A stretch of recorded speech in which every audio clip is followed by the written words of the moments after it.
नमस्कार छात्रों, आज मैं आप सभी के लिए एक नया वीडियो लेके आया हूँ। इस वीडियो में जो मैं फर्स्ट सेमेस्टर में एडमिशन ले रहे छात्र हैं उनके लिए मैं आज पढ़ाने वाला हूँ और बताने वाला हूँ कि आज आपका पाठ्यक्रम क्या है। आपको एमए फर्स्ट ईयर में एमए फर्स्ट सेमेस्टर में क्या क्या पढ़ना है और किन किन पुस्तकों को आप अपने अध्ययन के क्षेत्र में लेंगे कि आपके एमए सेमेस्टर की पढ़ाई समाप्त हो सके। तो देखिए, सबसे पहले आपका जो प्रथम प्रश्न पत्र है, प्रथम प्रश्न पत्र का नाम आपका है प्रथम प्रश्न पत्र का नाम क्या है? प्राचीन काव्य। प्राचीन काव्य में किन किन कवियों को आपको पढ़ना है? तो 3 कवियों का अध्ययन आपको विस्तार से करना है। पहले तो आपको प्राचीन काव्य किसे कहते हैं इसका आपको अध्ययन करना है कि हिंदी साहित्य के आदिकाल में जो रचनाएं लिखी गई हैं उन्हें प्राचीन काव्य नाम दिया जाता है। इस पर हम विस्तार से चर्चा जब आपको सिलेबस पाठ्यक्रम पढ़ाना शुरू करेंगे तब करेंगे, लेकिन उससे पहले हम पाठ्यक्रम को समझ लेते हैं कि हमें कितनी बातों का अध्ययन आपके प्रथम सेमेस्टर में करना है। आप किन किन बातों का अध्ययन करेंगे कि आपका काम हो जाए। तो देखिए, निर्धारित कवि और काव्य, यानी प्राचीन काव्य में जितने भी कवि हैं, निर्धारित कवि और काव्य, क्या क्या कवि और किन किन कवियों को निर्धारित किया गया है और कौन कौन से काव्य का पाठ आपको करना है। निर्धारित कवि तो बहुत सारे हैं, क्योंकि हिंदी साहित्य के आदिकाल में आपको 7 काव्य धाराएं मुख्य रूप से मिलती हैं। अपभ्रंश साहित्य, सिद्ध साहित्य, नाथ साहित्य, जैन साहित्य, रासो साहित्य, लौकिक साहित्य और गद्य साहित्य। इतनी तरह की जब रचनाएं आपको 7 तरह के साहित्य मिलते हैं तो इनका केवल हमें ऊपर से अध्ययन करना है। विस्तृत रूप में हम केवल 3 या 4 कवियों का अध्ययन करेंगे। तो निर्धारित कौन कौन से कवि हैं? पहले कवि हैं चंद्र बरदाई। इनका कौन सा काव्य आपको पढ़ना है? तो पद्मावती समय केवल पढ़ना है। क्या पढ़ना है? पद्मावती समय, यानी चंद्र बरदाई के पृथ्वीराज रासो का। 1 मिनट इस तरह से आप समझिए कि चंद्र बरदाई के पृथ्वीराज रासो का कौन सा समय? पद्मावती समय पढ़ना है। आपके पाठ्यक्रम में ये नहीं दिया हुआ है, उसमें दिया गया है कि पृथ्वीराज रासो का एक समय। इसी कारण से मैंने सोचा कि पहले दिन आपको पाठ्यक्रम बता दिया जाए, फिर इसके बाद दूसरे कवि का कौन है? तो विद्यापति हैं। मैथिल कोकिल के नाम से जो प्रसिद्ध हैं, विद्यापति की रचनाओं का यहाँ आपको अध्ययन करना है। और विद्यापति की कौन सी रचना है जिसका आपको अध्ययन करना है? तो इनकी विद्यापति की पदावली का प्रारंभिक 20 पद्य, प्रारंभिक कितना पद्य? प्रारंभिक 20 पद्यों का अध्ययन करना है। फिर इसके बाद अगले कौन से कवि हैं जिनका आप एमए प्रथम सेमेस्टर के प्राचीन काव्य में अध्ययन करेंगे? तो वो हैं अमीर खुसरो। कौन? अमीर खुसरो। वही अमीर खुसरो जो तूतिए हिंद के नाम से प्रसिद्ध हैं, जिन्हें हिंदी की खड़ी बोली का प्रथम लेखक, प्रथम कवि होने का गौरव प्राप्त है। उनकी कौन सी रचना पढ़ना है? तो इनकी चयनित 20 कविताओं को पढ़ना है। तो ठीक है, हम इनकी 20 कविताओं को पढ़ने का प्रयास करेंगे। और हमें क्या पढ़ना है? द्रुत पाठ का अध्ययन करना है। द्रुत पाठों में कौन कौन है? तो देखिए, द्रुत पाठ में द्रुत पाठ में हमें मुख्य रूप से दो लोग मिलते हैं। कौन? सहरपाद। सहरपाद ये वही हैं जिन्हें हिंदी का प्रथम कवि माना जाता है। इनके कई नाम हैं। सरहपा, सरोजवज, राहुल भद्र इन नाम से भी इन्हें जाना जाता है। इनकी रचना का अध्ययन हमें नहीं करना है, हमें केवल इनका जीवन परिचय और इन्होंने कितनी पुस्तकों को लिखा है उसका हमें केवल अध्ययन करना है। और किसका अध्ययन करना है? अब्दुल रहमान का। अब्दुल रहमान, वही अब्दुल रहमान जिन्हें हिंदी का प्रथम मुसलमान कवि माना जाता है, तो उनका भी हमें अध्ययन करना है। और अब आप पूछेंगे कि सर इस पाठ्यक्रम को पढ़ने के लिए मुझे कौन सी पुस्तक लेनी है? तो देखिए, आप जाएंगे, जब मार्केट में जाएंगे तो आपको राज्य विश्वविद्यालय की प्राचीन काव्य संग्रह, क्या? प्राचीन काव्य संग्रह नाम की पुस्तक मिलती है। किसकी यह पुस्तक है? इस पुस्तक के रचनाकार कौन हैं? तो देखिए, प्रोफेसर दिनेश कुशवाहा, डॉक्टर विमलेश मिश्र। प्रोफेसर दिनेश कुशवाहा हैं और विमलेश मिश्र हैं। इनकी जो लिखी गई पुस्तक है वहीं आपके पाठ्यक्रम में, राज्य विश्वविद्यालय के पाठ्यक्रम में चलाई जाती है। क्योंकि देखिए, प्राचीन काव्य संग्रह कई विश्वविद्यालयों में चलता है और वहाँ पर यही कवि भी चलते हैं, लेकिन उनकी रचनाएं यहाँ जो पृथ्वीराज रासो का पद्मावती समय है उसमें नागमती वियोग खंड हो जाता है या दूसरा समय हो जाता है। तो आप ध्यान दीजिएगा कि पुस्तक का नाम होगा प्राचीन काव्य संग्रह और पुस्तक के रचयिता प्रोफेसर दिनेश कुशवाहा और विमलेश मिश्र होंगे। तो छात्रों, प्रथम प्रश्न पत्र में आपको इनका अध्ययन करना है। अब दूसरे प्रश्न पत्र में आपको क्या पढ़ना है, मैं वो आपको बताने वाला हूँ। अब जो प्रथम सेमेस्टर वाले छात्र हैं उनका द्वितीय प्रश्न पत्र है। द्वितीय प्रश्न पत्र का क्या नाम है? भक्ति काव्य नाम है। अब इसमें आपको क्या क्या पढ़ना है इसके पाठ्यक्रम में? तो देखिए, निर्धारित कवि और काव्य। निर्धारित कवि और काव्य कौन कौन से निर्धारित कवि हैं और उनका काव्य क्या निर्धारित है वो मैं अब आपको बताऊंगा। तो देखिए छात्रों, इस पाठ्यक्रम को, क्योंकि कभी कभी जैसे वाइवा वैसे तो नहीं पूछता, परीक्षाओं में एक आध बार पूछ लेता है कि आपके एमए प्रथम सेमेस्टर के पाठ्यक्रम में प्राचीन काव्य में क्या निर्धारित है या भक्ति काव्य में क्या निर्धारित किया गया है, पूरे पाठ्यक्रम का विस्तार से वर्णन कीजिए। तब आपको पाठ्यक्रम याद आता है। या वाइवा जो होता है, जो आपका 5वां पेपर होता है जिसमें आप वाइवा देने के लिए आते हैं, तो वहाँ पर आपसे पूछा जाता है कि कौन कवि और उनका कौन सा काव्य आपके पाठ्यक्रम में निर्धारित है। तो उस समय आप उत्तर देने में असहज हो जाते हैं कि ये तो याद नहीं करना था, केवल हमें समझना था। तो उसके लिए यहाँ पर मैं आपको पाठ्यक्रम बता देना चाहता हूँ। तो देखिए, निर्धारित कवि और काव्य, कौन कौन कवि और काव्य निर्धारित किए गए हैं। तो पहले कवि हैं कबीर दास।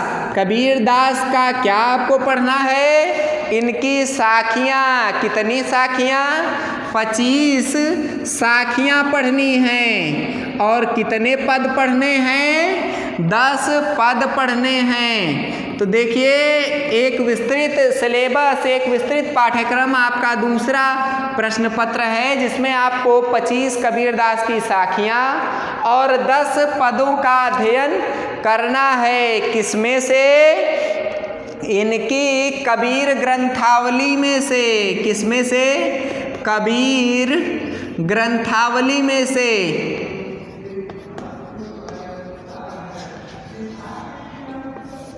यानी बीजक में से कबीर ग्रंथावली कौन है? तो कबीर ग्रंथावली का नाम बीजक है। बीजक में साखी, सबद और रमैनी है। तो 25 साखियां पढ़ना है और उसमें से रमैनी में से 10 पदों का अध्ययन आपको करना है। फिर दूसरे कौन कवि हैं? दूसरे कवि हैं मलिक मोहम्मद जायसी। मलिक मोहम्मद जायसी। कभी कभी पूछ लेता है कि जायसी का पूरा नाम बताइए। तो जायसी का पूरा नाम मलिक मोहम्मद जायसी है। जो नेट पर पड़ा हुआ सिलेबस है उसमें केवल जायसी दिया हुआ है। तो आप कभी कभी संशय में पड़ जाते हैं कि ये जायसी कौन कवि हो गए। तो ये वही जायसी हैं जिनका नाम मलिक मोहम्मद है, जिन्होंने किस ग्रंथ की रचना की है? पद्मावत की रचना की है। पद्मावत, अखरावट और आखिरी कलाम की। तो पद्मावत में कौन सा खंड आपको पढ़ना है? नागमती वियोग खंड और सिंहल द्वीप वर्णन। कौन कौन सा खंड? नागमती वियोग खंड, ठीक है। पद्मावत में नागमती वियोग खंड का आपको अध्ययन करना है। और किसका अध्ययन करना है? सिंहल द्वीप वर्णन का। किसका? सिंहल द्वीप वर्णन का अध्ययन आपको करना है। तो ठीक है छात्रों, इन दोनों का अध्ययन आपको विस्तार से करवाया जाएगा। तीसरे कौन कवि हैं जिनके तीसरे निर्धारित कवि कौन है? उनका काव्य कौन सा है? तो तीसरे कवि हैं तुलसीदास। तुलसीदास की कौन सी रचना आपको पढ़नी है? तो तुलसीदास की विनय पत्रिका आपको पढ़नी है। विनय पत्रिका में से क्या पढ़ना है? विनय पत्रिका के कुछ पदों का, अर्थात उसमें से 25 पदों का अध्ययन करना है। और यह विनय पत्रिका कहाँ से प्रकाशित होती है जिसका अध्ययन आपको करना है? तो जो गीता प्रेस गोरखपुर से प्रकाशित होने वाली विनय पत्रिका है उसके प्रारंभिक 25 पदों का हमें अध्ययन करना है। और फिर इसके बाद चौथे कौन से निर्धारित कवि हैं और उनका काव्य कौन है? तो सूरदास हैं। सूरदास की कौन सी रचना को हमें पढ़ना है? तो सुरसागर। सुरसागर में कितने पद्यों का हमें अध्ययन करना है? तो प्रारंभिक 25 पद्यों का, 25 पदों का अध्ययन हमें करना है। और उन 25 पदों को संपादित किसने किया है? तो धीरेन्द्र वर्मा ने।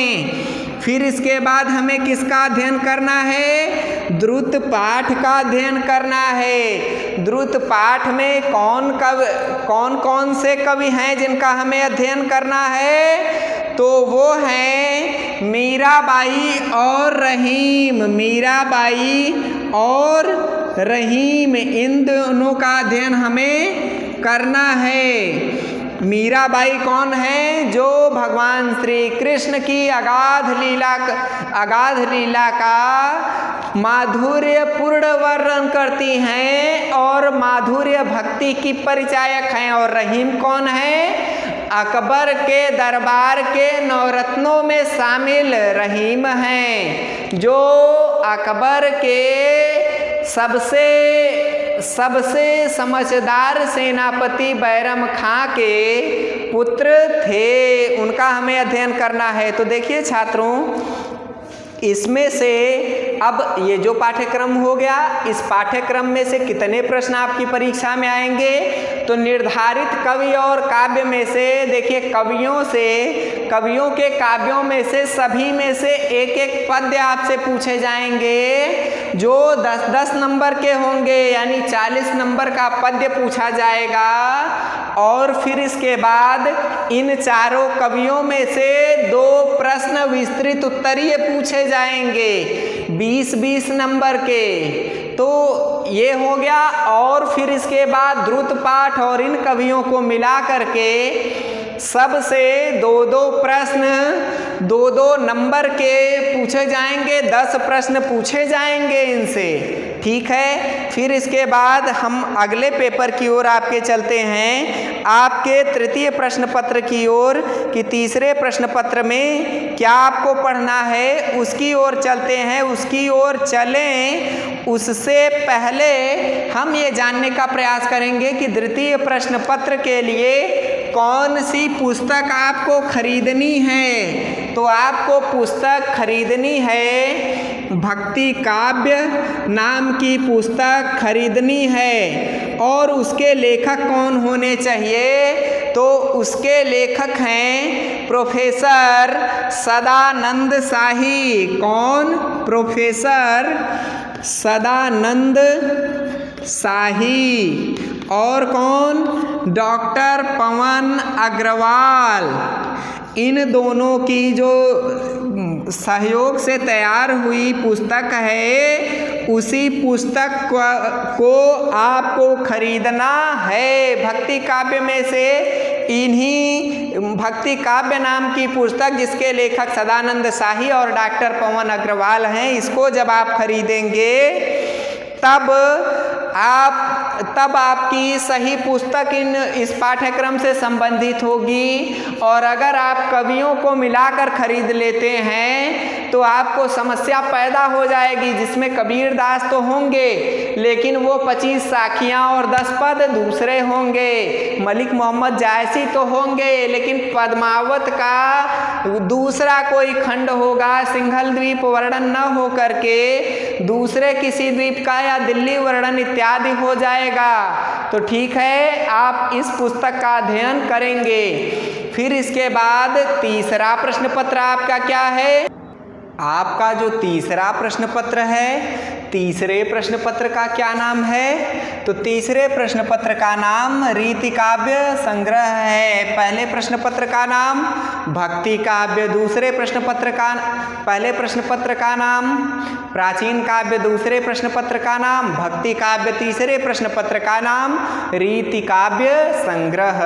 अब इसमें आपको क्या पढ़ना है? तो कितने कवि निर्धारित हैं और उनके काव्य क्या हैं? तो निर्धारित कवि और काव्य।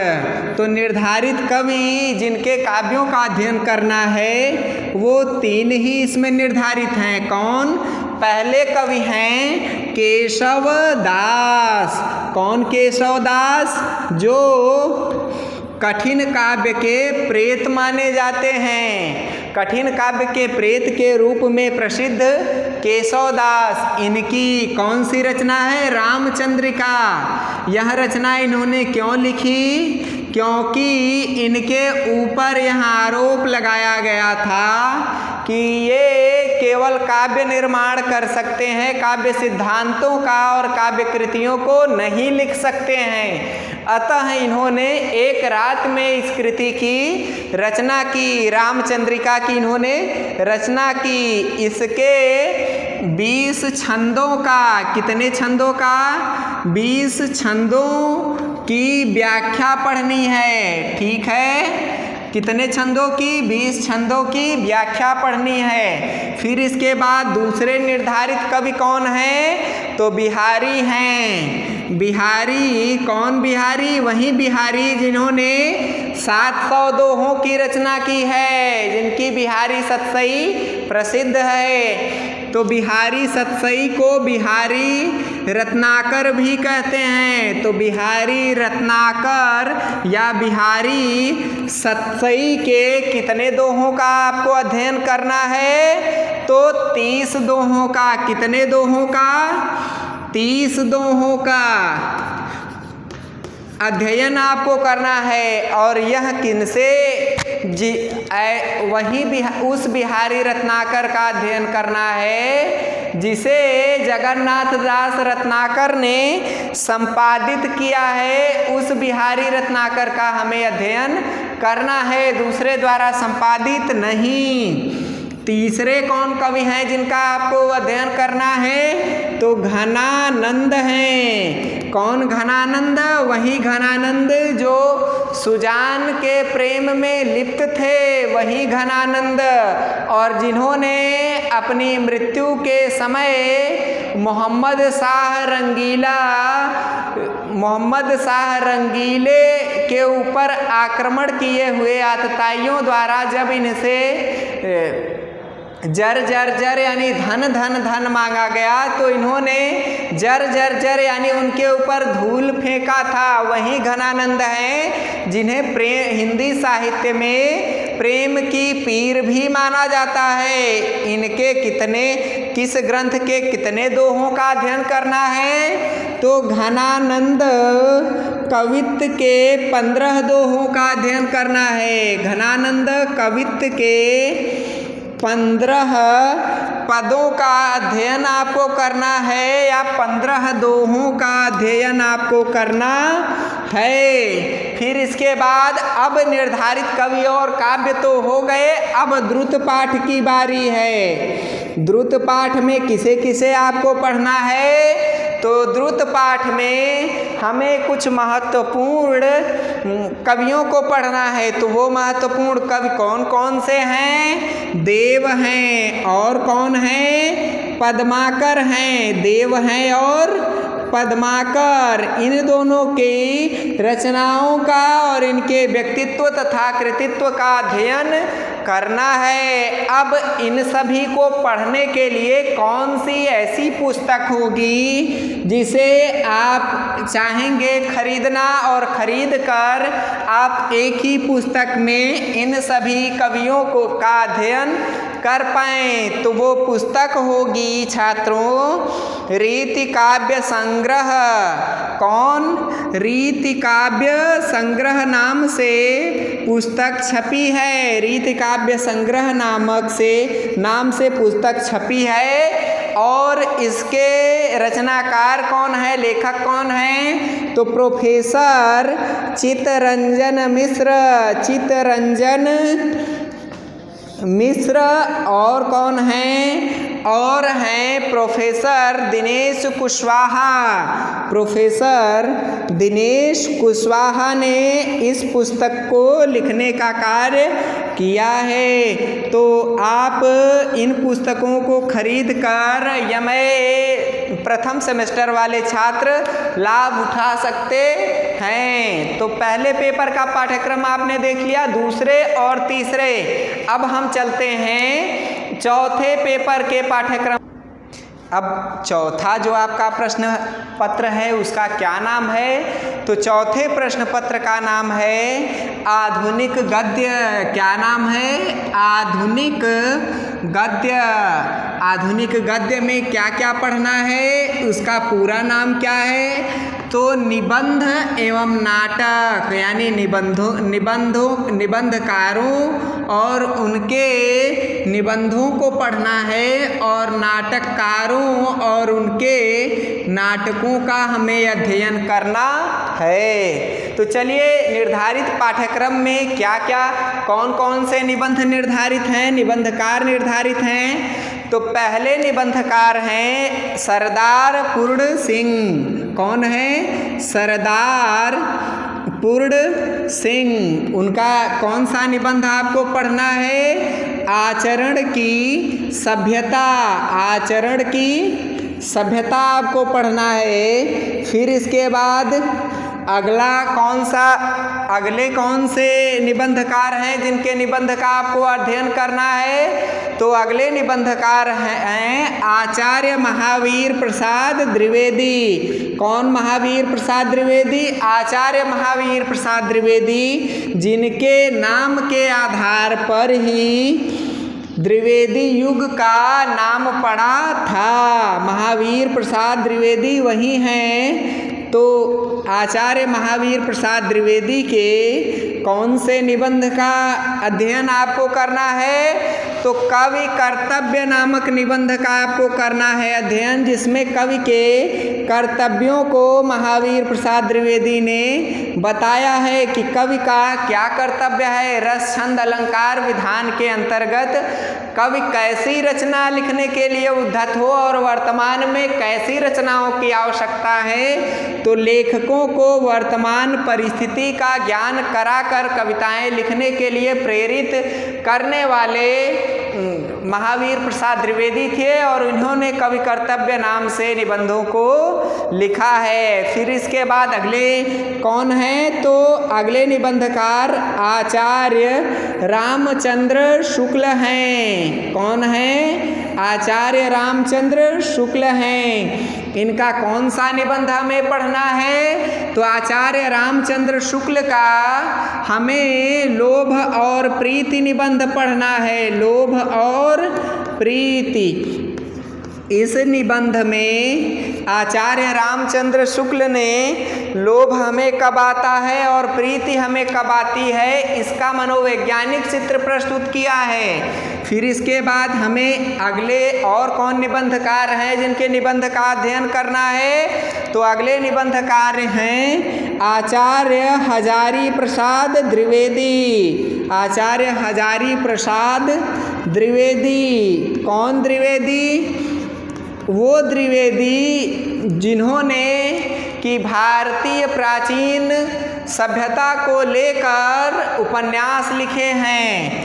आचार्य हजारी प्रसाद द्विवेदी ने हिंदी साहित्य का इतिहास भी लिखा है, जिसका नाम हिंदी साहित्य का आदिकाल, हिंदी साहित्य की भूमिका और हिंदी साहित्य तथा संवेदना का विकास नाम से प्रकाशित है। इनका कौन सा निबंध हमें पढ़ना है? तो इनका हमें कुटज निबंध पढ़ना है। फिर इसके बाद अगले कौन हैं निबंधकार जिनके निबंध का हमें अध्ययन करना है? तो वो हैं डॉक्टर विद्यानिवास मिश्र। कौन? विद्यानिवास मिश्र।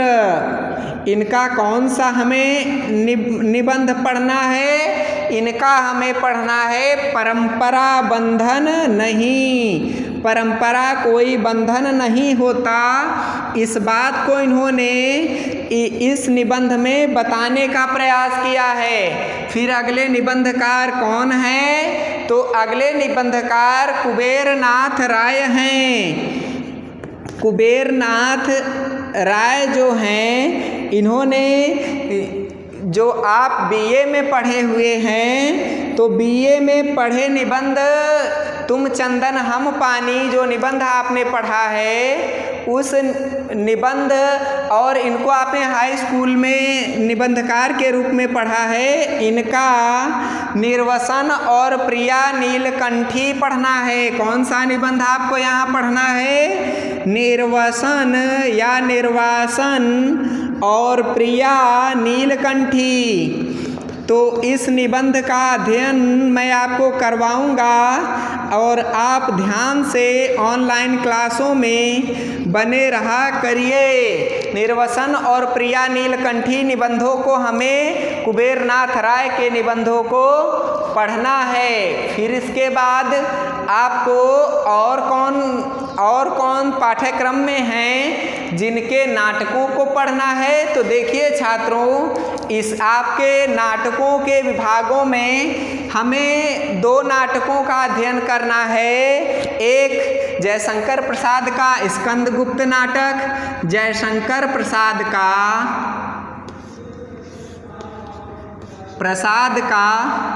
कौन सा नाटक? स्कंद गुप्त नाटक। और या तो अथवा कौन सा नाटक हमें पढ़ना है?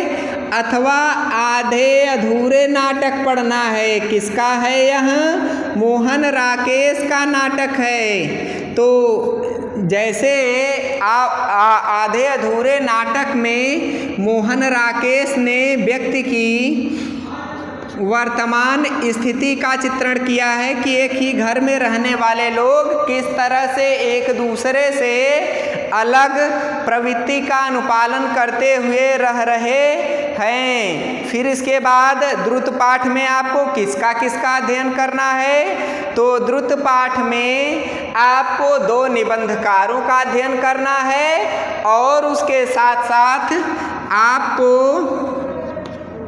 2 नाटककारों का भी अध्ययन करना है। तो 2 निबंधकार कौन कौन हैं और 2 नाटककार कौन कौन हैं, तो निबंधकार और नाटककारों की चर्चा मैं आपसे करूँगा। तो पहले निबंधकार हैं भारतेंदु हरिश्चंद्र और प्रताप नारायण मिश्र।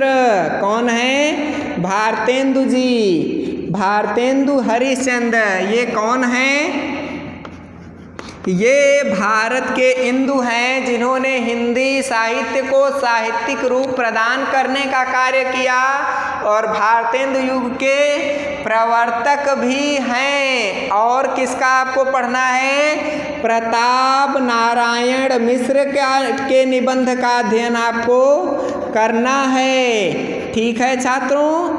अब इसके बाद नाटककारों में किन किन नाटककारों का अध्ययन आपको करना है, तो नाटककारों में 2 ऐसे नाटककार हैं जिनका आपको अध्ययन करना है। वो हैं लक्ष्मी नारायण लाल, लक्ष्मी नारायण लाल। और किसका नाटक आपको पढ़ना है, आपको डॉक्टर राम कुमार वर्मा के नाटकों को और इनके जीवन परिचय को पढ़ना है। डॉक्टर राम कुमार वर्मा और लक्ष्मी नारायण लाल के नाटकों को आपको पढ़ना है। तो आज के इस वीडियो में इतना ही। अगले वीडियो में जब हम आपसे मिलेंगे तो आधुनिक गद्य कब से शुरू हुआ उसकी चर्चा करेंगे। तब तक के लिए नमस्कार।